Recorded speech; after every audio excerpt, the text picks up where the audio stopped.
All right, so how do you create a layer? What is a layer? Basically, a layer is one pad which you can hit and it will trigger several sounds. Not only will it trigger several sounds, but you have the ability to trigger different sounds at different velocity levels.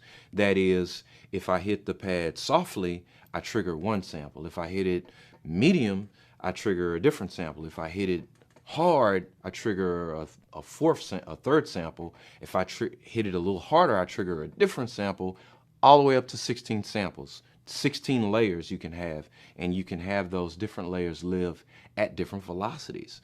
So let me show you how to do it. It's very, very simple, very straightforward. All right, first you got to create a new kit. All right, so here I am. I got my new kit going.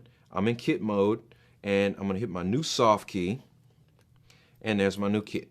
All right, so now think about these buttons right here. Normally, if you've been in pattern mode and you've been messing around with the tracks, then you're used to looking at these as track buttons. But in the kit mode, they're actually layer buttons. So you see, here's where my layer is right here.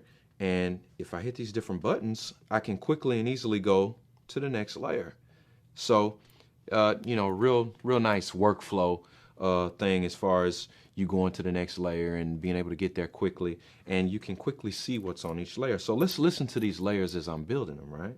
All right, so here's my first layer, and I'm gonna get a sample for this first layer. And I'm gonna pull this sample called Indian. All right, so let's listen.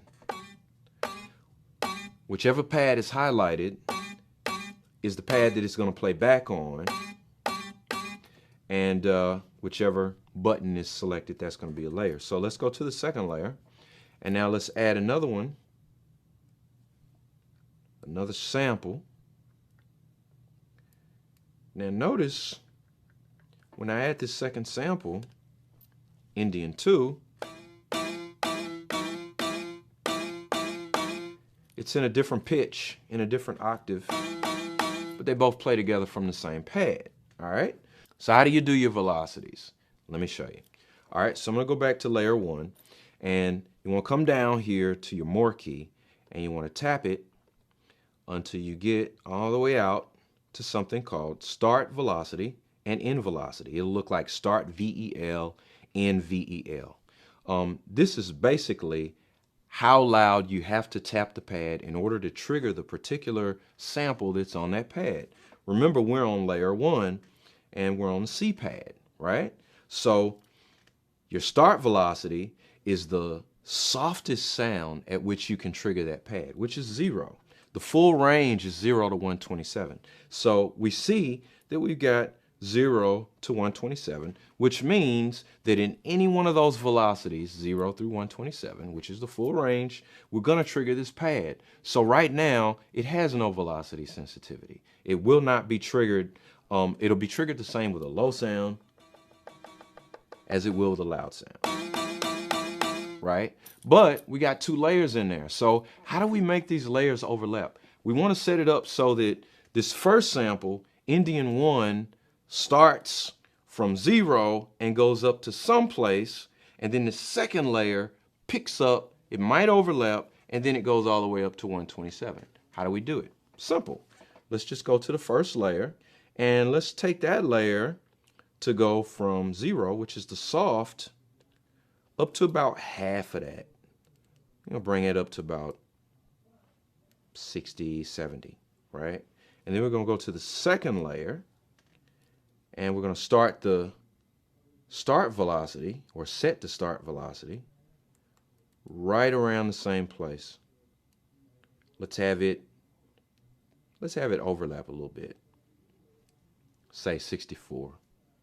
All right, so now when we hit it softly, we hit the pad softly, we ought to just hear the first layer. We hit the pad loudly, we ought to hear the second layer. All right, soft, just the first layer, harder, and then it crosses over into the second layer. All right, so that's simple. That's just 2 layers. Imagine, we could do this with a second, a third, a fourth, all the way up to 16. And you can have different velocity-based performances that would trigger different samples of the same sound. Like one place where that's going to be really, really helpful is when you're dealing with percussion. When you strike a snare drum, you actually get a different sample on that same snare drum, like a live snare drum, a trap drum. If you're sampling a drum, you hit it hard, you're going to get a different sample. You know, the drum itself changes in character and in characteristic. You might be able to pull out 4 or 5 different samples from one snare drum, and then you can remap them on here, and you can create a kit that has different layers where that different sample is triggered with different velocity. That's what makes BeatThing an incredible production tool and also an incredible sound design tool, because you can go out, get your own sounds, load up your own sounds, create these velocity curves, create these layers, and really personalize and customize your internal sound set. More on that to come.